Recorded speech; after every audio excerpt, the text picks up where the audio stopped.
Tell him, McCluskey. Tell him what time it is. Little Hen says it's time to rock and roll.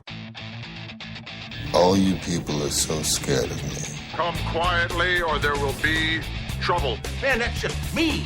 I'm Batman. This is Sparta! There is a tiger in the bathroom. I'm an excellent driver. If it bleeds, we can kill it. Pop quiz, hotshot. Keep the change, you filthy animal. Come out to the coast. We'll get together, have a few laughs. Hello and welcome back to this week's Monday Movie Show. You listen to the Blu-Ray and DVD section of the show. Coming up this week we have the top 10 and a lot of reviews which include Hope Springs, the Tommy Lee Jones and Meryl Streep sort of comedy drama, animated film Frankenweenie, Joseph Gordon-Levitt is on a premium rush. We have the latest and hopefully wish it was the last Paranormal Activity film, Paranormal Activity 4. Brad Pitt stars in Killing Them Softly, French movie Rust and Bone. We have a drama in the form of On the Road, a horror film called Crawl, as well as just a quick mention that will also release this week but not reviewed in the show is Monsters Inc. on 3D on the Blu-ray version. Yeah, and there is the TV movie of the week as well, so as you can definitely tell it's a jam-packed show. If you're listening again to us live on Spreaker, get on the chat itself. Let's quickly go through the Blu-ray and DVD top 10. At number 10, Ice Age 4 Continental Drift.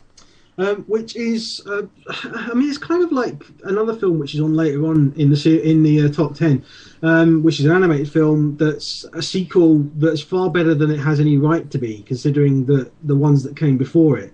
In this one, you've got the whole thing of the characters all get lost, basically adrift at sea, and have another journey, another adventure where they try and get back home. It's well animated.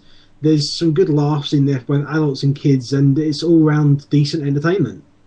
Really, I think out of the three animated films that are in the top 10, I think it's the weakest.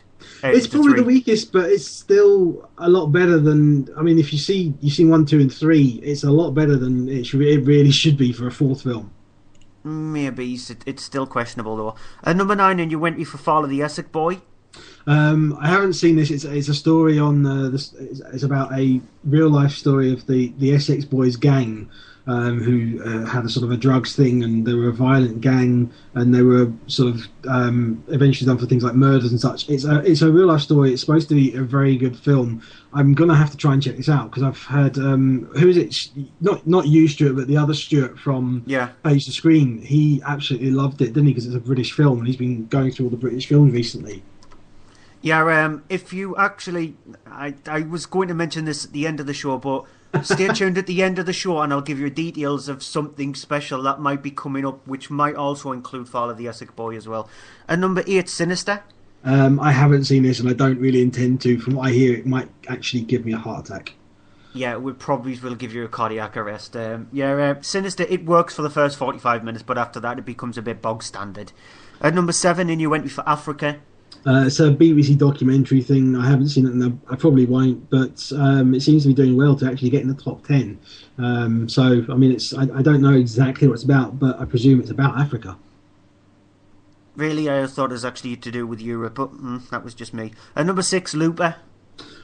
Which is this? Well, I don't know about this year's. Last year's intelligent science fiction thriller with Joseph Gordon-Levitt and Bruce Willis playing the same character, one of which has been sent back in time to be killed by the other, but manages to escape and goes on the run, and it turns into sort of a science fiction action film with a really good twist and a great performance as well from Emily Blunt, who's in it too. Yep, agreed. At number 5, Hotel Transylvania. Which is another animated film. It's a fun animated film. It's a fun Adam Sandler animated film, and it is one of those ones that both adults and kids will laugh at. Adults, there's jokes in there for adults especially. There's jokes in there for kids especially. And I hate saying this, but it is good, clean fun. It is a horror film for kids, but it's a good one. It's clean, and of the 3 big horror kids films that were released, this is the tamest, so you can show it to pretty much any age. Yeah, I completely agree with that. And number 4, Taken 2. Which we, taken to the boredom. I don't know. I can't even think. I can't even think of coming up with a really bad good liner because it's just awful. It's that bad. I wish I could be taken to the cleaners, not to get money taken off me, but to get it scrubbed from my brain. Yeah, taking too much money. At number 3, a triple bill of Casino Royale, Quantum of Solace, and Skyfall. Which are the 3 Bond films with Daniel Craig, which we'll get into in just a moment. Yeah, at number 2, Madagascar 3, Don't Sing It, Don't You Dare. Please let us go with 1 week without you mentioning it. I'm having to restrain myself. It is the best of the Madagascar animated films. The animation is superb, and especially in the last half of the film, I would even say excellent. It's dazzling animation at the end of it. The voice acting is good throughout. It's funny. It's written well, and it's just again a clean, fun family film which adults and kids will love and laugh at and enjoy. And I suspect kids haven't seen this and they watch it, they will be transfixed, I think, for the 90 minutes that it runs. Is Madagascar 3 DreamWorks? It is, isn't it? Yes, it is, yes. I think it's probably one of their best animated films they've ever done. DreamWorks. Madagascar 3. Well, it is up there. It's for visual animation of it, the style of it and the work in it, I think as much as it's an awfully written and boring film, Puss in Boots looks better. No, I think this looks better than Puss in Boots. I just thought that Puss in Boots was quite bland, to be honest. And at number 1, a new entry for Skyfall. Can I sing this one? No, because I hate that song. That song's worse than the film. It won an Oscar. It's still rubbish. Yeah, Daniel Craig returning as James Bond in his 3rd film. It's part of the box set at number 3 as well. But it is second best Bond film in my opinion. The best one being Casino Royale. And it is a fantastic job by Sam Mendes directing it, who's essentially breathed new life into Bond and brought it back to being an interesting character rather than just an action hero. Yeah, and I seem to be on my own by saying that this film is like average to below average. Actually, no. There was somebody on Twitter, GameStar Junkie. He agreed with me. He said that it was a very mundane film and it was boring at times. Thank you. Somebody else agreed with me. Yeah, but he's a gamer. He doesn't really he's not really into films. He's into games. So what does he know? Yes, but he is into Bond films. He does like Bond films, but he doesn't like this one that much. Yes, he does like Bond films. I shall have to have a chat with him then. I shall have to talk with him. I'm surprised by that. Okay. Yeah, I just felt... I watched it the second time and I was more bored the second time than the first time. I'm just not a Bond fan and it's not my cup of tea. Who was it? It was... GameStar Junkie. GameStar Junkie. Yeah. I'm going to have to find him on Twitter and send Bond after him. Going to have to put out an order on him. No. Right, let's get on. We're not going to have a break because we have too many films to review, so let's get on to the first review. Hope Springs, which is a comedy drama directed by David Frankel. It stars Meryl Streep and Tommy Lee Jones as Kay and Arnold, a couple who've been married for some 30-odd years. Everything sort of seems to be kind of stifled in their relationship. There's not... They don't have a problem per se, but it's just basically a case of that they get up in the morning they both sleep in separate bedrooms. He sort of doesn't really show her any signs of any affection. He sort of gets up, she makes breakfast, he eats and then goes to work, and that's kind of their life. She's kind of a bit disappointed with this. She wants to arrange to actually have more of a marriage that she's had before with him. And arranges for them to go and see a specialist sort of therapist, couples therapist, in the movie played by Steve Carell. Here's a clip. So, Arnold, I take it intensive therapy was not your idea? Nope. You wanted to come? Yes. All right. And Arnold, you? I thought she was nuts. We're not in the same tax bracket as your other patients. Well, I think you'd be surprised. Well, even if we were, all due respect, I really don't see the point here. So you think there's nothing wrong with your marriage? Well, we've been married 31 years. It's not perfect. But in your opinion, it works well enough. But you wanted to come. You persuaded Arnold? No, I mean, I paid for it. With my own money from savings. All right, so this is really important to you. Mm-hmm. Tell me why. I want to have a marriage again. Again? Well, if we don't have a marriage, I don't know who does. Arnold, let's let Kay talk and you can respond after. Yeah, okay, fine. Again. So the whole thing is then they are going through this couples guidance thing with Steve Carell's character sort of giving them. I'm going to say it because he says it in the film. He gives them sexercises, things to try and do to try and progress them back into having a more affectionate relationship. And in some cases, I mean, I think it is a 12 rated film as far as I remember. It's a case of that. That's 12 isn't an adequate rating for it, but there's scenes in it that are not. I don't want to say graphic, but they're not graphic in what they show. They're graphic in the setup. They're graphic in what they are talking about, in graphic discussion of things. Now, it's the thing with this. This is not a film to watch with your parents. It's a film for maybe your parents to watch, just not when you're there, and a film for you to watch, just not when your parents are there. It's one of those films, if you do watch it with your parents, you will find it incredibly uncomfortable. There are moments in it which are... It had me laughing at parts of it, but genuinely from kind of uncomfortable laughter of just, oh God, they are actually doing that. And it's not in a kind of like Judd Apatow gross out style. It's just, they do this and it's just like, okay, they're actually doing this, and it's kind of genuinely shockingly funny, but not bad. It's a good film, but it does have an issue that it is, as far as I'm concerned, a little bit too long. It runs for an hour and 40 minutes. It could have been a good sort of 10, 15, 20 minutes, maybe even shorter. If you're expecting this to be a big comedy thing because of Steve Carell, don't, because he plays it completely straight in it. And I mean, some of the lines he has in it are funny, but because he's doing them straight, he's not doing them for laughs. And it is the subject of an old age pensioner couple who are essentially looking to reignite their sex life. So if you are interested in a topic like that and think that you will watch it and find it something that you'll kind of enjoy and laugh at, then watch it. If you think that you're going to struggle with this, then it's maybe one for you to miss. Yeah, just a quick note there. I put a message in the live chat just in case anybody is listening to the show back on iTunes, etc. Sorry for the slight quality there. Skype's been a bit of an arse, to be honest. And Andy was slightly distorted through that review there. So they could still hear you. They still got what you said. It's just the quality was a bit bad. Yeah, it's coming back that way for me as well. So, I mean, before doing tonight's show, we had problems where we couldn't connect. Hopefully it's not going to get that bad. Yeah, so again, if you do hear some bad quality, sorry for it. That's Skype's problem, not ours. Right, yeah, that's the reason that I'm going with. Next film, Frankenweenie. It's directed by Tim Burton. It's an animated film, stop-motion animated film. It features the voices of Catherine O'Hara, Martin Short, Martin Landau, Charlie Tan, who plays Victor Frankenstein, who's the lead character, and Atticus Schaefer, who you might have seen in the middle. He plays Edgar Igor. See what they did there? It centres around a young boy called Victor, who's obsessed with making like films with his dog, Sparky. He features Sparky in these little films, and at the start of the film, you do see him. He's made like this sort of like Godzilla kind of monster movie.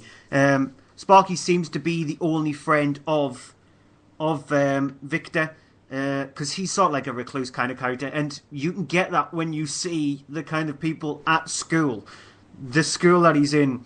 Let's just see it. There are a class of very unique characters. The teacher, they end up getting this teacher who tells them about electricity and the fact that electricity could bring people back to life. Here's a clip which highlights one of the unique, kooky characters that is in Victor's class. Mr. Whiskers had a dream about you last night. How do you know?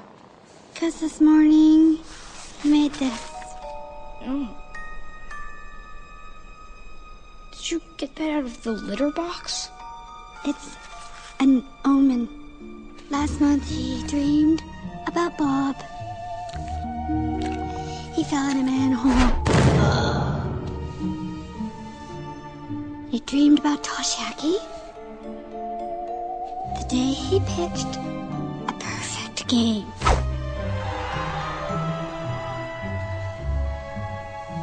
And Nassar, the day he got knocked unconscious. If Mr. Whiskers dreams about you, it means something big is gonna happen. Yeah, she is, I think, probably the best character in the film. I love her. Mr. Whiskers says you're going to die. She's so kooky and insanely creepy. It's very Tim Burton, that character, especially the cat as well, because the cat has the same kind of eyes as she does. Really wide open eyes. I'm now remembering what happens to the cat. Yeah, so do I. It is a funny part, but the rest of the film, what happens is poor Sparky is in an accident after Victor is told to play more baseball to get out there by his father. He's in a car accident, he dies, and then Victor comes up with a plan to try and resurrect the dog. He ends up being successful with that, but then people around the school get a gist of what he's done, and they try to do something very similar. It doesn't go very well. That's the simple premise of the story. This is probably Tim Burton's best film he's done in quite a while. He's been having sort of like really bad time of it with movies that he's done. Specifically, the last film that he did, Dark Shadows, which was just a train wreck of a movie. He's just hadn't had a good time with these movies that he's done, and this is his better films. He's sort of like back on the right track with this kind of movie. Tim Burton is a very kooky director, and he shows it in this movie. I'm glad that he did it in black and white as well. I think it suits it down to a T. It would not have worked in colour, and this was a part of the triple bill of sort of like the horror for kids. This is the darkest out of the three, and I like it. It's really kooky. I think probably it's the second best out of the three. The best one is Paranorman. But I quite enjoyed this film. I did really laugh at that little girl. She is just genius. It reminded me a lot of Edward Scissorhands. It's got a score by Danny Elfman, and it's very Edward Scissorhands, the score in the film. It has got a very Edward Scissorhands feel. It's a cross between Frankenstein, which this is what it's majorly based on, and Edward Scissorhands, in my opinion. That's what Edward Scissorhands was. It was a Frankenstein kind of film, but it's an enjoyable film. Younger kids, though, will get scared. There are elements in the film where they will get scared, but I quite enjoyed this film, and that little girl is the best thing in it. I kind of liked it, but I thought it's a 45-minute story. Yeah, it's a 45-minute story stretched out to an hour and a half, which doesn't work. Agreed. I agree with that. Shall I do Premium Rush now then? Yep. Written and directed by David Coep. It stars Joseph Gordon-Levitt as Wiley, who is a bike messenger in New York City. It's sort of a drama that follows him as he's then meets up with someone who's hired his bike messenger company to deliver a package or just an envelope to someone with a strict deadline in Chinatown that it gets there by the end of the day to a particular person and no one else for reasons that we're not sort of given privy to until later on in the film. But there is also this ongoing story then of a sort of a corrupt police officer played by Michael Shannon, who is in debt with some cards. Well, not card. It's like a mahjong game in Chinatown, and he's in debt for quite a lot. That they then tell him, well, okay, if you get this, if you get hold of that envelope, we can then clear your debts, and you'll be set. That's everything sorted out for you. Here's a clip. Hey, excuse me, messenger guy. That envelope you picked up, I gotta ask for it back. Who are you? Boris J. Ackerman, head of campus security. The woman who gave you the envelope, she's not authorized to use the school account. It's an internal matter I've been investigating, not your problem. Can I have the envelope, please? Yeah, the thing is, once it goes in the bag, it's gotta stay in the bag. Unless I hear from a dispatcher. Fine, call him. I'll talk to him. I got the receipt right here.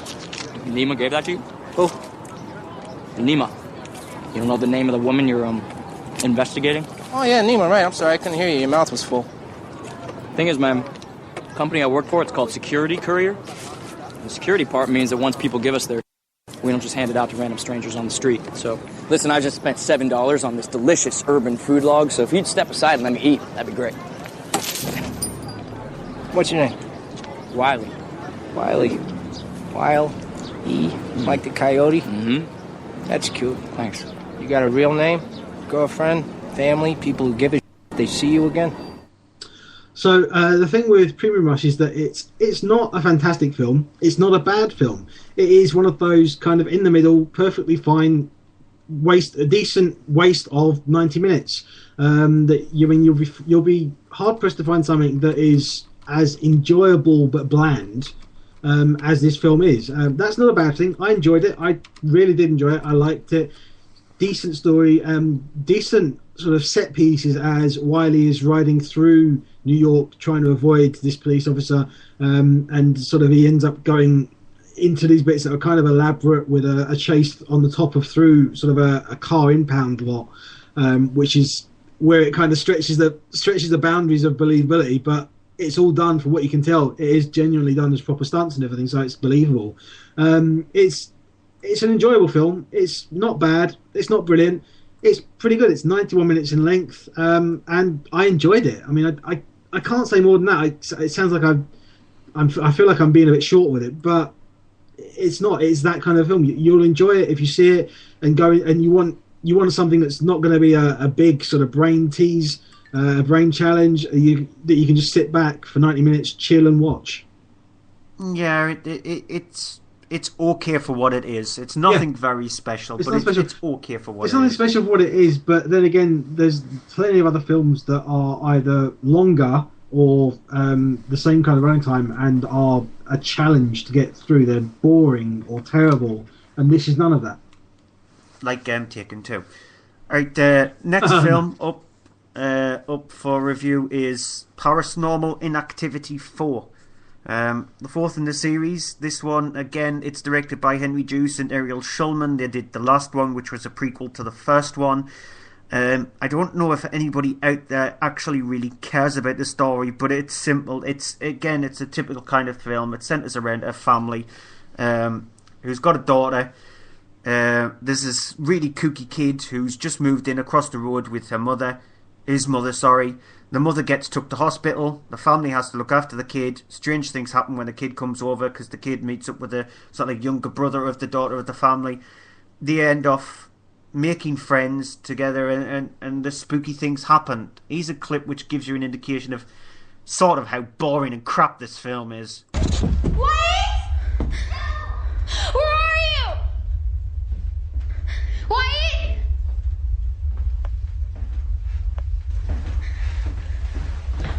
Oh my god! Please don't hurt me!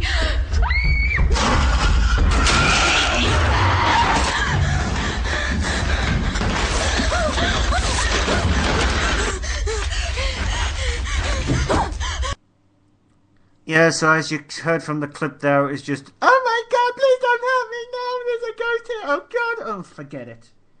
Just honestly, I think if you slipped into a coma, you will be much more better off for not seeing this film than anybody else who has to suffer, or had to suffer, or will suffer through this movie. The Paranormal Activity series should have ended after the second one. They just make money. The budgets of them are really small, and they make money, so they release one each and every year. There is a fifth one coming out in October. I think, if I remember correctly, it's October the 23rd when it's out. So yeah, they get shot on like a month, in less than a month, and they get edited really quickly together. That's how they can release one every single year. They just make money, and this is worse cash cow in than Taken 2 or movies like that. The film itself has lost all of its scares, all of its tension. It's boring from beginning to end. It's just, forget the Paranormal Activity series, because the worst thing that this series is promoting, it's still saying that people want to go to the cinema to see these ghost movies, and it's stopping horror from being inventive. This is killing the horror genre. And you just need to stop watching these films. It's absolute rubbish. It's becoming more of a horror event than a horror film. Is what it sounds like. It's not they've stopped becoming films of themselves. They're more pastiches of themselves. They're just rehashing the same thing over and over again. And there are suckers out there who will go to see this type of rubbish. Unfortunately, I was one of them. But that's because I reviewed it. And so I'm sort of like a hypocrite there. I paid money to see it at the cinema, but that's not because I wanted to go and see it. It's because you might as well see it. Andy had a gun against my head to see it. You better bloody see it, because you're the only one who's going to review it, and that's probably the only thing that's out that week, so I'm not going to see it, because I'm a girly girl. But yeah, it's rubbish. I didn't put a gun to your head. Yeah, you did. I simply implied that I had a gun. Killing Them Softly, which is directed by Andrew Dominic, based on a novel by George Higgins. It stars Brad Pitt as Jackie, a hitman who is brought in when two men essentially hold up a card game and steal all the money that's being run by a character played by Ray Liotta, who is known for doing these sort of things, arranging these sort of things to be happened in the past. For someone to come along and pretend to steal all the money, and he basically gets a cut. In this case, he had nothing to do with it.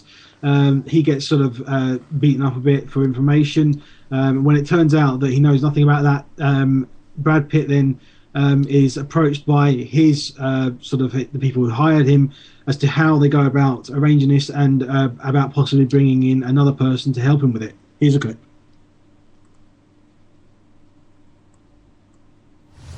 You ever killed anyone? No. You can get touchy-feely. Touchy-feely? Emotional, not fun. A lot of fuss. They cry, they plead, they beg, call for their mothers. It gets embarrassing. I like to kill them softly.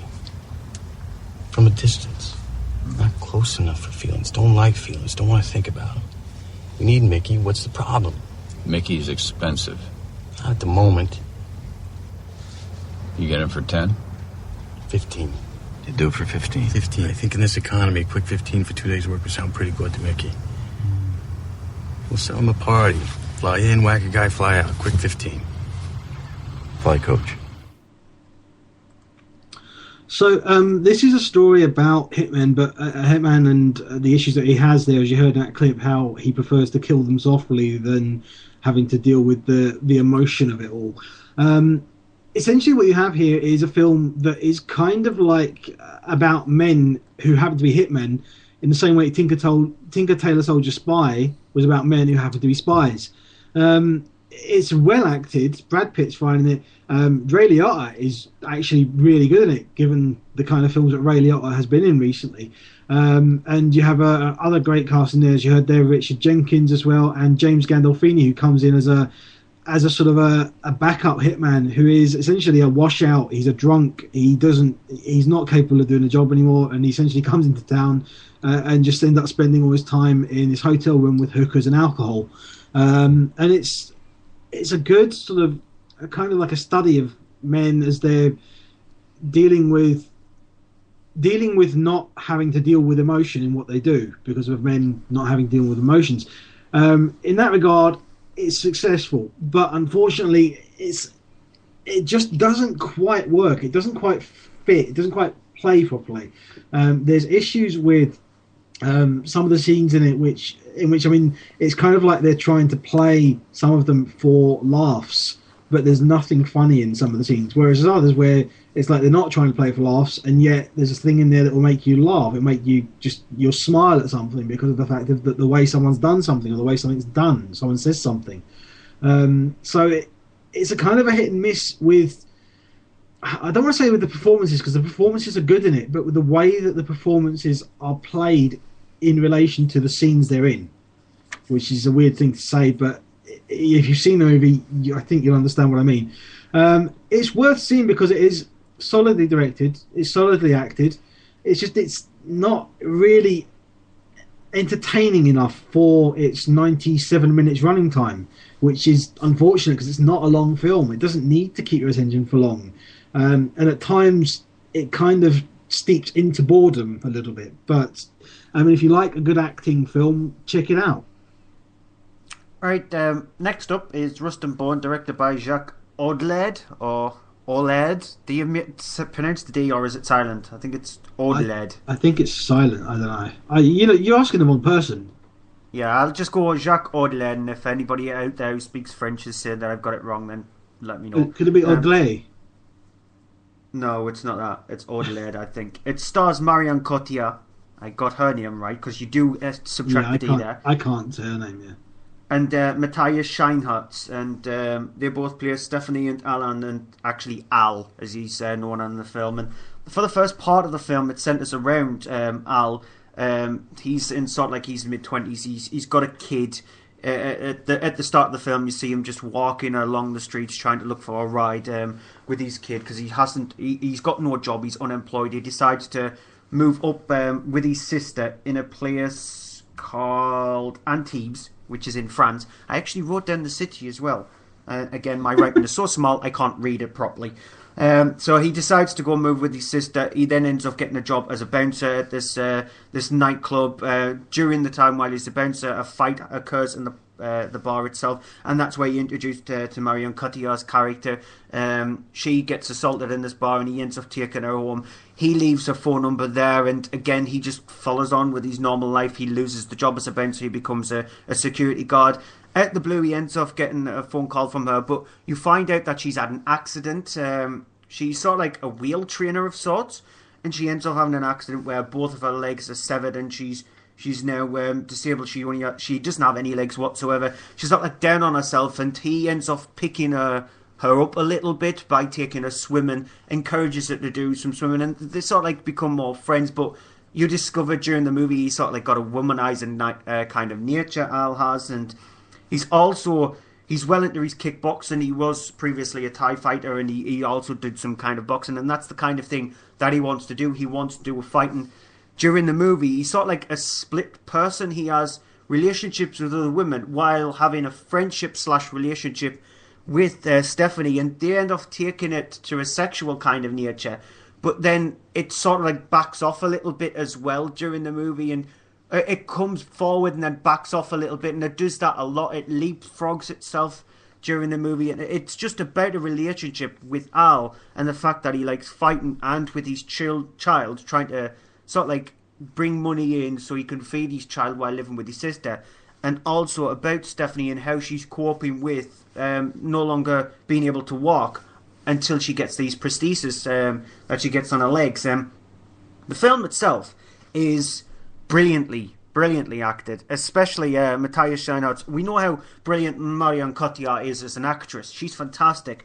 Matthias Scheinhardt, I don't think I've seen him in anything before, and he is just brilliant in this movie. He is. They both play off each other brilliantly. I think the film works best when it's them two on screen and when it's them two interacting with each other. The fights of the movie, I think it's just there to add extra oomph to the film itself, but the relationship with those two characters is the interesting part of the film. It really works really well. It's very well directed, and like I said, the acting is fantastic, and it's a brilliant watch. It's a really, really good film. I have to say as well, because I said this before, I'm curious now you've seen it, if you agree or not. I said this was a romance film without the romance. It is. It's sort of it's a romantic drama without the romance. Yeah, what I also liked about the film is it didn't dwell too much on the fact that she was down when she got her legs amputated. The fact that it already touched on that at the start of when she had the amputation, but she got herself out of this shell rather than being a very recluse kind of person, and that kind of thing would happen to somebody when an accident like that happens. But she didn't let it get it down her in the end. On the Road, which is directed by Walter Sales, is based on a book by Jack Kerouac. I don't know. Kerouac. I don't know. I'm going to go with one of those.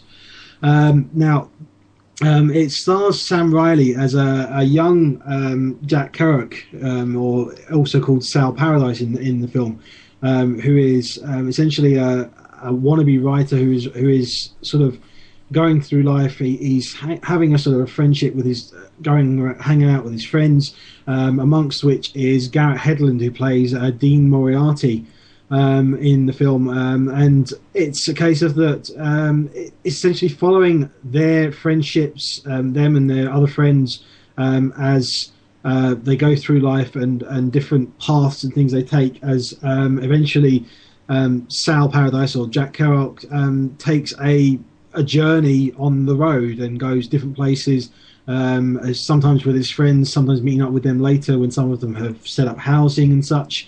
You've got other people in there that they meet up with, some of which are married and then divorced by, and then other ones that are married again by Dean. And the whole thing is a drama following these characters as they go through life, and then as some of them in particular, Dean, has this sort of nature of setting up home with a woman, having a child, and then leaving because he finds himself bored and disinterested in it. The thing is with this movie is that it's unfortunately it's a bore. I was watching this and I'm thinking, come on, there's the cast and the talent that's involved in this, and it's based on a book which is somewhat autobiographical. It's unfortunately a bit boring. There's decent acting in it. There's really great acting from Garrett Hudlin in it, who plays Dean Moriarty, who is basically the guy who goes through it all as he's a horrible person, but he's really played really well. You've got a great cast in there. You've got people like Amy Adams who pops up in there. You've got Viggo Mortensen pops up in there at one point. You've got Alice Braga who pops up in there. You've got Kristen Stewart in there who does her Kristen Stewart sort of face performance as you usually get. And it's got plenty of nudity, plenty of sex sequences, which it kind of just gets boring and dull after a while with that. It runs for 2 hours and it's 2 hours and a bit, just a couple minutes over, but it's far too long. It's far too exhausting to watch, and it really, considering it's a story about going on the road, it doesn't really go anywhere. Ironic. And with Kristen Stewart being in the film, I'm not surprised.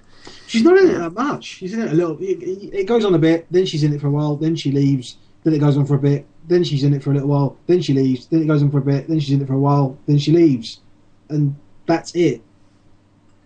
Oh well. Right, quickly, Crawl. It's a small little Australian film. It's one of those movies that's been championed by bloodydisgusting.com.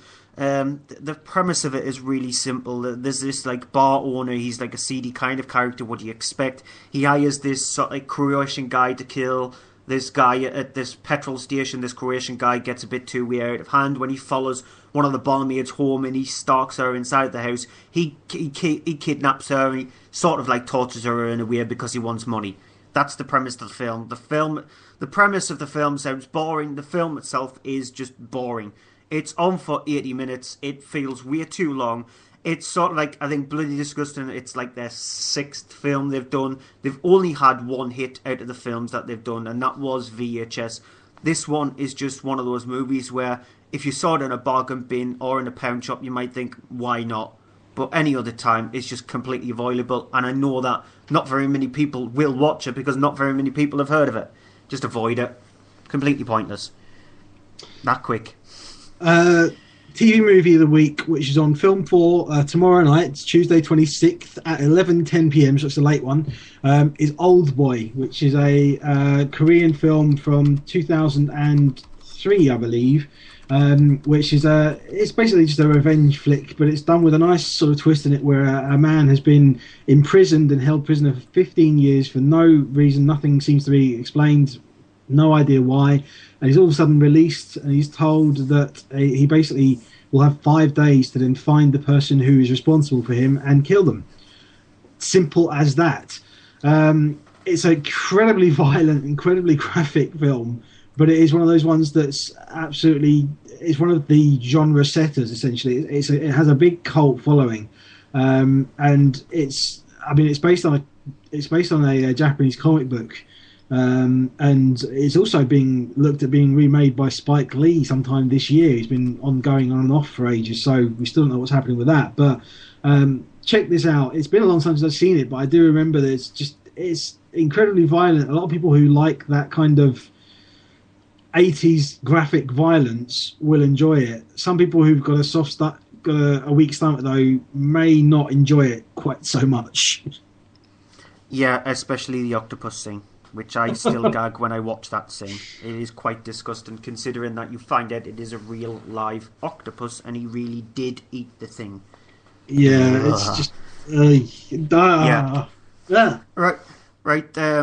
That's it for the reviews of the show. The few shout-outs that we normally do, you've got Lolacost, which you can be found at lolacost.co.uk. I think it's .co.uk unless Dalek Sec proves me wrong. You've got the Games Cast, which are on a Friday night at 9 o'clock. The Lolacost has taken a break, by the way. They're back in April. You can find them at thegamescast.com. You've got From Page to Screen, which you can find at From Page to the number 2 screen.com. These are all .coms. You've got also Following the Nerd, which do the show FTN, which is live at 9 o'clock. You can find it on their site on a Thursday night. You'll just click on the link on the top of the site and it'll take you to their player. You can find them at followingthenerd.com, and also the charity that I like to keep on mentioning, the Serum Foundation, which can be found at serumfoundation.org.uk. And also mondaymovieshow.co.uk. Yeah, mondaymovieshow.co.uk. It's a small little website which does a few film-related things and stuff. Anyway, on Wednesday, there will be a special episode of the show, which I will be doing on my own, because I am forcing myself to see Run for Your Wife, Danny Dyer's new film. It wasn't shown in very many screens, and my cinema has kindly decided to show it, and with me being the inquisitive type, I was wondering how bad it is, so I'm going along to see it. I will be reviewing it in a special, probably 10 minutes show on Wednesday at 8 o'clock. If there's anyone else there, please ask them what they thought of the film afterwards as well. Yeah, I will make sure that I will ask people what they thought of the film. I know that if you, as Danny Dyer fan, is still listening, that you'll be listening very intently to see if I liked the film. You never know, there might be a chance. No, he's not going to. You know he's not going to. Why do you even dream that he's going to? It's a Danny Dyer film. We'll see. Before we go, movie of the week. Well, I want to say Cloud Atlas, but I hate to not say Song from Marion. I mean, Song from Marion is a great film, but it's going to be Cloud Atlas just for me. Some people, I think, will prefer one or the other, but for me, Cloud Atlas. Yeah, Booger Flying Pigs. Yeah, you know me and Danny Dyer. For me, movie of the week, it's a tough one. If I was going for a push in the cinema, I would probably see a Cloud Atlas. On Blu-ray and DVD, I would see a Watch Rust and Bone, because it is such a really sort of like good film. The rest of the movies are sort of like average, apart from Frankenweenie, they're actually pretty crap that I reviewed anyway. So that's it for this week's show. We will be back same time next week, 7:30. So we'll catch you then. Bye. Bye.